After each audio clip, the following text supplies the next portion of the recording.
রাতের ভাজে ভাজে সুরের অলংকার, এ কোরআন বাণী যে আল্লাহর, এ কোরআন বাণী যে আল্লাহর। আসসালামু আলাইকুম রহমতুল্লাহি ওয়া বারাকাতুহু। সহজ সূত্রে কোরআন শিখির দশম পর্বে আপনাদেরকে স্বাগতম। প্রিয় শিক্ষার্থী বন্ধুরা, আমরা যদি চাই আমাদের ঈমান বাড়াতে, অবশ্যই আমাদেরকে কোরআন পড়া শিখতে হবে, কোরআন তেলাওয়াত করতে হবে। আমরা যারা নিজেদেরকে মুসলিম দাবি করি, অবশ্যই আমাদেরকে ঈমান আনার পরে কোরআন শিখতে হবে। যতদিন আমরা কোরআনের সাথে সম্পর্ক রাখব, ততদিন আমাদের ঈমান বাড়তেই থাকবে ইনশাআল্লাহ। প্রিয় শিক্ষার্থী বন্ধুরা, আজকের দর্শের হরফ ত, উপরে জবর দেওয়া আছে, নিচে জের দেওয়া আছে, উপরে পেশ দেওয়া আছে। আমার সাথে বানান করুন। ত জবর ত, ত জের তুই, ত তুই, ত পেশ তু, ত তুই তু। আবার বলুন, ত তুই তু। এই হরফটি মোটা অক্ষর, এই জন্যে তা বলা যাবে না, তা এর সাথে মিক্স করা যাবে না, এই জন্য বলতে হবে ত, ত তুই তু। পরের হরফটি বানান করে বলুন।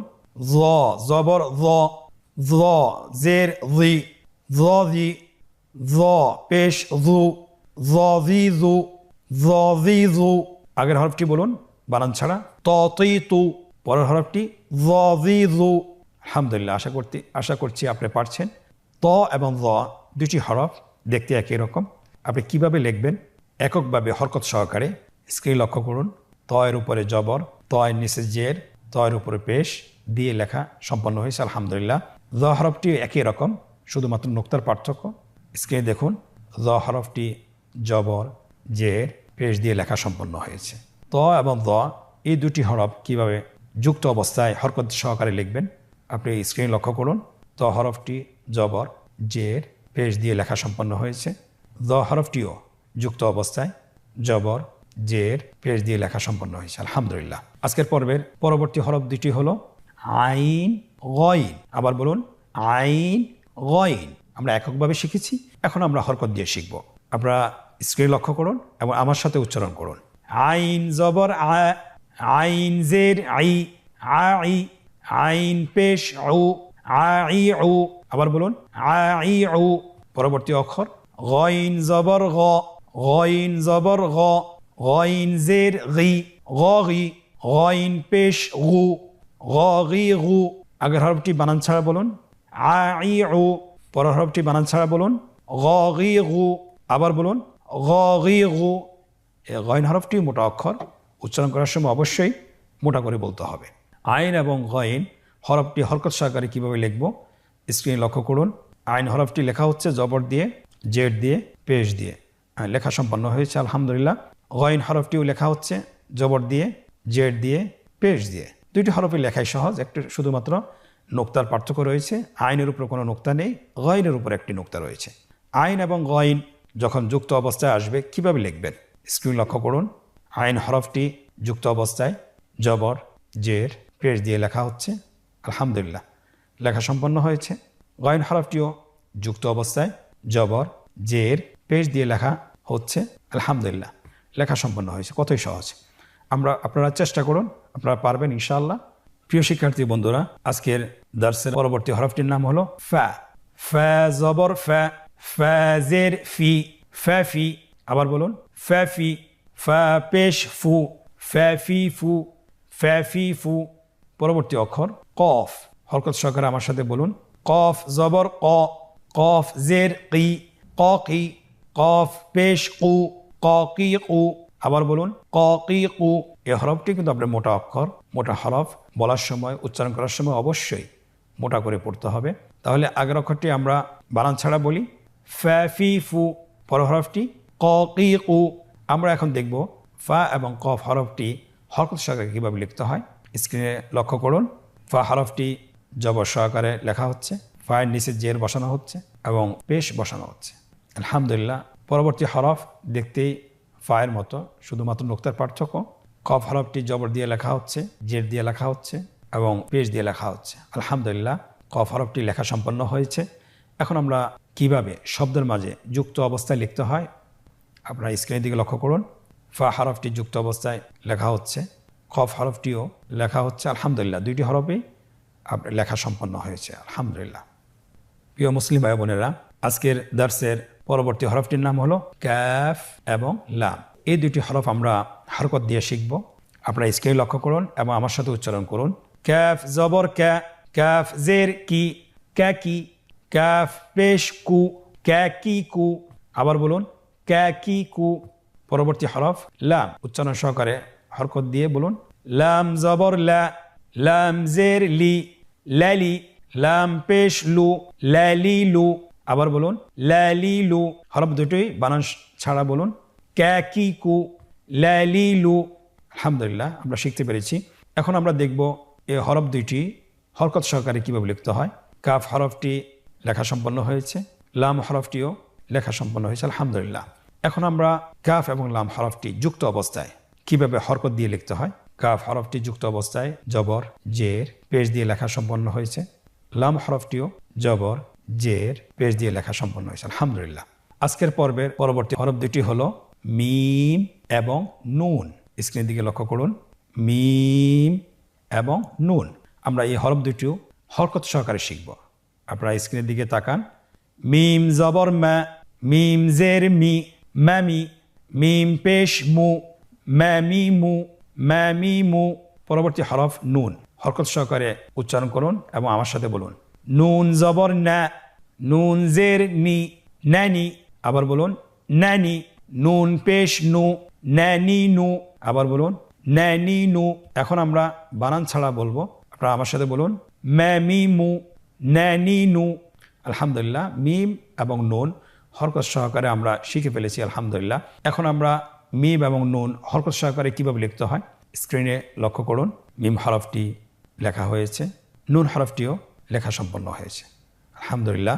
এই হরফ দুইটি যুক্ত অবস্থায় কিভাবে হরকত বসিয়ে লিখবেন সেটাও আপনারা স্ক্রিনে লক্ষ্য করুন। যুক্ত অবস্থায় লেখা সম্পন্ন হয়েছে, এমনিভাবে নুন হরফটিও যুক্ত অবস্থায় লেখা সম্পন্ন হয়েছে আলহামদুলিল্লাহ।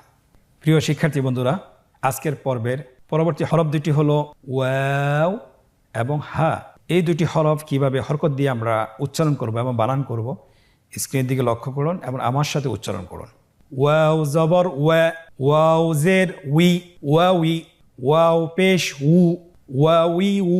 আবার বলুন ওয়াউই উ। হা হরফটি হরকত দিয়ে কিভাবে উচ্চারণ করতে হয় স্ক্রিনের দিকে লক্ষ্য করুন এবং আমার সাথে বানান করে উচ্চারণ করুন। হা জবর হা, হা জের হি, হা হি, হা পেশ হু, হা হি হু, হা হি হু। আমরা এখন বানান ছাড়া বলবো দুটি হরফ, আপনারা আমার সাথে বলুন ওয়াউই উ, হা হি হু। আলহামদুলিল্লাহ, হরকত সহকারে আমরা ওয়াও এবং হা হরফটিও শিখেছি। আমরা এখন দেখব যে ওয়াও হরফটি এবং হা হরফটি কিভাবে হরকত সহকারে লিখতে হয় স্ক্রিনের দিকে লক্ষ্য করুন। ওয়াও হরফটি জবর জের পেশ দিয়ে লেখা হয়েছে আলহামদুলিল্লাহ। হা হরফটিও জবর জের পেশ দিয়ে লেখা সম্পন্ন হয়েছে। এখন আমরা দেখব যে ওয়াও এবং হা হরফটি যুক্ত অবস্থায় কিভাবে হরকত দিয়ে লিখতে হয়। ওয়াও হরফটি যুক্ত অবস্থায় জবর জের পেশ দিয়ে লেখা হচ্ছে। হা হরফটিও যুক্ত অবস্থায় জবর জের পেশ দিয়ে লেখা সম্পন্ন হয়েছে আলহামদুলিল্লাহ। আজকের পর্বের পরবর্তী হরফ আপনারা স্ক্রিন দেখতে পাচ্ছেন ইয়া। ইয়া জবর ইয়া, ইয়া জের ই, ইয়া ই, ইয়া পেশ ইউ, ইয়া ই ইউ, ইয়া ই ইউ। আলহামদুলিল্লাহ, আজকের ক্লাসের মাধ্যমে আমরা আরবি হরফের যে 29টি হরফ জবর জের পেশ দিয়ে আমরা শিখে ফেলেছি আলহামদুলিল্লাহ খুব অল্প সময়ে, মাত্র 2টি ক্লাসে, যেটা অন্য জায়গায় বেশি সময় লাগে। কিন্তু আলহামদুলিল্লাহ আমরা ভিডিওর মাধ্যমে আপনাদেরকে যে লেসনটা পড়িয়েছি সেটা খুব সহজেই এবং সূত্রের মাধ্যমে আপনাদেরকে পড়িয়েছি। আশা করছি আপনারা যদি এটা বেশি বেশি করে অনুশীলন করেন তাহলে আপনারা খুব দ্রুত শিখতে পারবেন এবং কোরআনের যে কোনো শব্দ আজ থেকে আপনি বানান সহকারে পড়তে পারবেন ইনশাআল্লাহ। এখন আমরা একটি পর্বে প্রবেশ করব, যে পর্বটি খুবই আনন্দদায়ক, যেটার মাধ্যমে আমরা নিজেদেরকে যাচাই করব যে আমরা আগে তো হরফগুলো চিনতে পেরেছি, এখন আমরা কি আসলে হরকত সহকারে জবর জের পেশ দিয়ে কি হরফগুলো উচ্চারণ করতে পারি কিনা। তাহলে চলুন আর দেরি না করে আজকের অনুশীলন আমরা শুরু করি। প্রথম পর্বটিতে বলা হয়েছে যে নিম্নোক্ত শব্দগুলো বানান সহকারে উচ্চারণ করুন। তাহলে আপনারা স্ক্রিনের দিকে লক্ষ্য করুন এবং আমার সাথে বানান করে বলুন।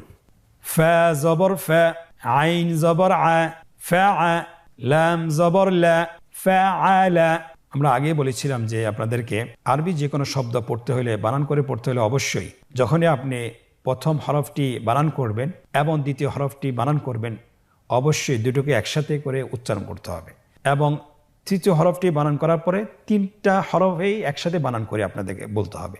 তাহলে আপনার জন্য শেখাটা সহজ হবে এবং বলাটাও সহজ হবে। পরবর্তী শব্দ আপনারা দেখুন এবং আমার সাথে বলুন। জিম জবর জা, মিম জবর মা, জামা, আইন জবর আ, জামা আ, কফ জবর ক, দাল জবর দা, কদা, র জবর র, কদা র, ওয়াও জবর ওয়া, কফ জবর ক, ওয়াক, বা জবর বা, ওয়াকাব, صاد زبر صا، را زبر را، صر، فا زبر فا، صرف، با زبر با، لام زبر لا، بلا بلا، غين زبر غا، بلغ، عين زبر ع، قاف زبر قا، عقا، دال زبر دا، عقد، نون زبر نا، ثا زبر ثا، نثا، را زبر را، نثر। পরবর্তী লাইনের শব্দগুলো এভাবে বানান করে পড়তে হবে। আমরা হরফগুলো কিন্তু পৃথক পৃথক করে প্রত্যেকটি শব্দের নিচে দেখিয়ে দিয়েছি এবং লিখে দিয়েছি যাতে করে আপনারা সহজে হরফগুলো চিনতে পারেন। এখন আমরা বানান ছাড়া পড়ব কিন্তু অন্য একটি কৌশলে। আপনারা আমার দিকে লক্ষ্য করুন এবং আমার সাথে বানান করুন। বানান ছাড়াই পড়ুন। আ মি আমি, লা আমিলা, ফা লা ফালা, কি ফালাকি, রা ضي راضي، يا راضية، صافي صافي، را صافيرا، قو دو قدو، سي قدوسي، نو صي نصي، را نصيرا، مو ني مني، حا منيحا، عو لي علي، ما علم। আলহামদুলিল্লাহ। শব্দ উচ্চারণ ক্ষেত্রে 2টি পদ্ধতি আপনারা দেখেছেন। আমরা প্রথমে চেষ্টা করব যে বানান সহকারে উচ্চারণ করার জন্য এবং পরবর্তীতে বানান ছাড়া এই পদ্ধতিতে আমি যেভাবে দেখিয়ে দিয়েছি এভাবে পড়ার চেষ্টা করবেন। ইনশাআল্লাহ আপনাদের জন্য সহজ হবে। আজকের অনুশীলনের প্রথম পর্বটি আমরা শেষ করেছি। দ্বিতীয় পর্ব আমাদের আগের ক্লাসের মতোই। আজকের দ্বিতীয় পর্বটি একই রকম যে নিম্নোক্ত শব্দগুলো কাঙ্ক্ষিত হরকত বসিয়ে বানান করুন। আপনারা দেখছেন, স্ক্রিনে লক্ষ্য করুন, এখানে 3টি ঘর রয়েছে। উপরের ঘরটিতে জবর জের পেশ দেওয়া আছে, মাঝের ঘরটিতে আপনার শব্দ দেওয়া আছে হরকত ছাড়া এবং লাস্ট শেষের ঘরেতে আপনার শব্দগুলোর বাংলায় উচ্চারণ দেওয়া আছে। আপনারা বাংলা উচ্চারণ দেখে শব্দগুলোর মধ্যে হরকত বসাবেন। আপনারা এখন শুরু করুন। প্রথম শব্দটি হলো জা মা আ। তাহলে আমরা দেখতে পাচ্ছি তিনটাই কি জবর। আপনি স্ক্রিনে লক্ষ্য করুন, 3টিতেই জবর বসানো হয়েছে।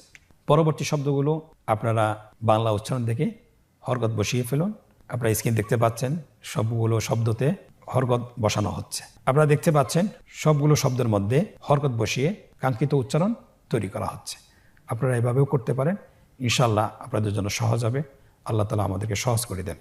আজকের অনুশীলনের 3য় পর্ব যে নিম্নোক্ত শব্দগুলো বানান ছাড়া পড়ুন। কারণ হলো আজকের ক্লাসে এবং আগের ক্লাসে আমরা কিন্তু বানান শিখেছি এবং আপনাকে দেখে বলতে হবে আপনার ব্রেন থেকে। শব্দগুলো বানান ছাড়াই আপনি পুরো শব্দটি উচ্চারণ করবেন। আমরা ডান দিক থেকে শুরু করি। শাকারা, রাজাআ, তালাআ, কাবিলা, মারিদা, কুতিলা। আলহামদুলিল্লাহ, আমরা আজকের পর্বটি শেষ করতে পেরেছি। আল্লাহ তাআলার কাছে শুকরিয়া জ্ঞাপন করছি যে আল্লাহ রাব্বুল আলামিন আমাদেরকে কোরআন পড়া শিক্ষার ধারাবাহিকতা যেন আমরা রাখতে পারি এবং আমাদের জন্য যেন সহজ করে দেন। আল্লাহর কাছে সেই কামনা করছি। আপনারা আগের মতোই আপনাদেরকে আমি বলছি যে আমরা বাসায় 10 থেকে 15 মিনিট, বেশি না, আমরা চেষ্টা করি এককভাবে হোক অথবা গ্রুপ তৈরি করে হোক, তাহলে আমরা কোরআন পড়াটা খুব দ্রুত শিখতে পারবো। কারণ হলো আমরা যদি কোরআন পড়া সহিশুদ্ধ করতে না পারি তাহলে কিন্তু আমাদের সালাতের সমস্যা থেকে যাচ্ছে। আর সালাতে যদি সমস্যা থেকে যায় সালাত কবুল না হওয়ার সম্ভাবনা বেশি। আল্লাহ সুবহানাহু ওয়া তাআলা আমাদেরকে কোরআন পড়া শিখার তৌফিক দান করুন। আল্লাহুম্মা আমিন। হাদা ওয়া সাল্লাল্লাহু আলা মুহাম্মদ ওয়া আলা আলিহি ওয়া সাহবিহি আজমাইন। আজকের পর্ব থেকে এখানেই বিদায় নিচ্ছি। জাযাকুমুল্লাহ খায়র। ওয়াসসালামু আলাইকুম ওয়া রাহমাতুল্লাহি ওয়া বারাকাতুহু।